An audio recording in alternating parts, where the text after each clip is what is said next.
kita mesti bedain loh, pemilu sama sinetron. Sandiwara. Ya, sandiwara mesti kita bedain loh. Pemilu ini memilih pimpinan yang memang bisa memajukan bangsa Indonesia, yang bisa membuat bangsa kita bersih dari korupsi, ya, sejahtera, keadilan untuk semua. Bukan yang sandiwara atau sinetron. Kalau itu di TV aja kita nonton. Kabar Harian mengabarkan.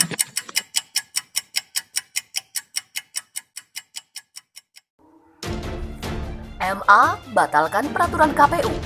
Humphrey Jemat mengatakan integritas dan independensi KPU patut dipertanyakan.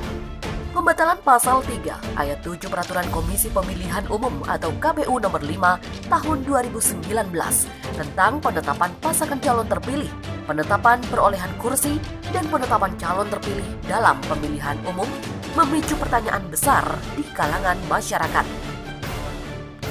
Namun, pertanyaannya bukan lagi tentang apakah putusan uji material tersebut berdampak terhadap hasil pemilihan umum yang lalu, terutama terkait dengan posisi Jokowi Ma'ruf Amin yang sudah ditetapkan sebagai pasangan calon terpilih dengan menggunakan ketentuan yang dibatalkan MA tersebut. Karena menurut Humphrey R. Jemat, sudah jelas demi hukum putusan uji material tersebut tidak berdampak apapun terhadap peristiwa yang terjadi sebelum putusan uji material ini dikeluarkan oleh Mahkamah Agung pada 28 Oktober 2019. Sehubungan dengan asas non-retroaktif dalam hukum Indonesia yang pada pokoknya melarang keberlakuan surut dari suatu undang-undang.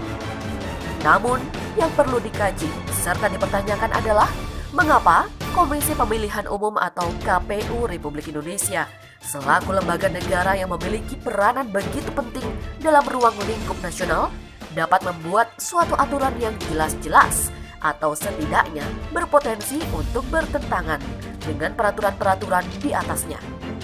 Dalam hal ini adalah Undang-Undang Pemilu dan bahkan Undang-Undang Dasar 1945. Lebih lanjut, Ketua Partai Persatuan Pembangunan atau P3 Bogdamar Jakarta ini menyebut tindakan KPU tersebut telah mengundang perdebatan liar di masyarakat. Pasalnya, ada potensi munculnya pertanyaan-pertanyaan yang hanya dapat dijawab oleh KPU sendiri. Seperti apa latar belakang dan alasan KPU ketika membuat aturan tersebut? Mengapa KPU terlihat seperti ingin menyederhanakan suatu proses penetapan pasangan calon terpilih yang telah diatur dalam peraturan di atasnya, yaitu dengan menghilangkan ketentuan di Undang-Undang Pemilu dan Undang-Undang Dasar 1945 yang mewajibkan pasangan calon harus memenangi di lebih dari setengah jumlah seluruh provinsi Indonesia dengan masing-masing kemenangan lebih dari 20%? Demikian tanya alumnus Southern Methodist University Amerika Serikat tersebut. Pertanyaan berikutnya, apakah KPU sebenarnya sudah memiliki prediksi akan adanya kesulitan bagi pasangan calon tertentu jika syarat tersebut di atas tetap diberlakukan, sehingga memutuskan untuk meniadakan syarat tersebut demi memudahkan pasangan calon itu untuk nantinya dapat memenangi pemilihan presiden? Ditegaskan Humphrey, dengan adanya kejadian ini, jelas integritas serta independensi KPU RI sebagai lembaga negara yang memiliki tugas dan peranan sangat penting, yaitu menyelenggarakan suatu pemilihan umum yang bersih, adil, dan bebas dari segala macam kepentingan, patut untuk dipertanyakan. Mengingat integritas seorang pejabat atau lembaga negara dapat dilihat dari seberapa patuhnya yang bersangkutan terhadap peraturan-peraturan yang sudah ada. Sudah sepatutnya bagi KPU Republik Indonesia ketika membuat aturan tentang penetapan pasangan calon terpilih harus merujuk dan tidak dengan gampangnya mengesampingkan ketentuan-ketentuan yang sebetulnya telah diatur pada peraturan tersebut, yaitu Undang-Undang Pemilu dan Undang-Undang Dasar 1945.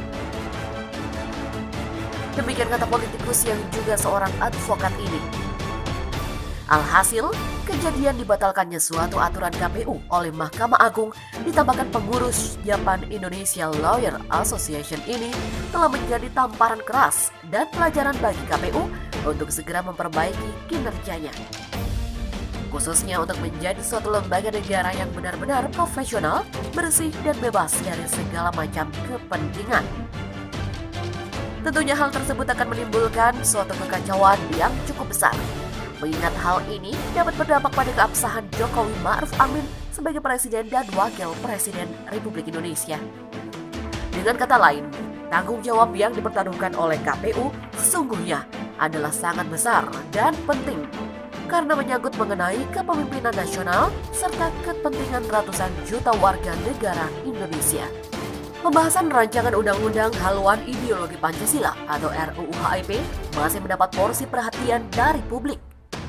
Sejumlah kalangan bahkan mendesak agar pembahasan dibatalkan. Pertentangan terhadap pembahasan RUU HIP pun memasuki babak baru. Sejumlah advokat melayangkan gugatan ke pengadilan. Menurut salah seorang advokat Alam Syah Hanafiah, RUU HIP dinilai dapat merusak makna dari Pancasila. Bahkan RUU HIP bertentangan dengan pembukaan Undang-Undang Dasar 1945. Oleh karena itu, mereka menyampaikan gugatan ke PN Jakarta Pusat. Dikutip dari RRI, Alam Syah menyampaikan hal ini usai melayangkan gugatan ke Pengadilan Negeri Jakarta Pusat, Jakarta, Senin 6 Juli.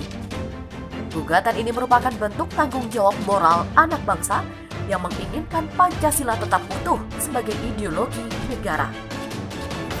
Ia menambahkan para tergugat yaitu pihak yang dianggap sebagai inisiator RUU HIP. Mereka dinilai bertanggung jawab atas munculnya RUU HIP yang mendapat penolakan banyak pihak. Ada 4 tergugat, yaitu inisiator RUU HIP, dalam hal ini Megawati Soekarno Putri, selaku Ketua Umum PDI Perjuangan, Ketua BPIP, DPR RI, dan Presiden Republik Indonesia. Alam Syah menambahkan, pihaknya meminta majelis hakim menerima permohonan gugatan dengan membatalkan dan mencabut RUU HIP untuk dibahas di DPR.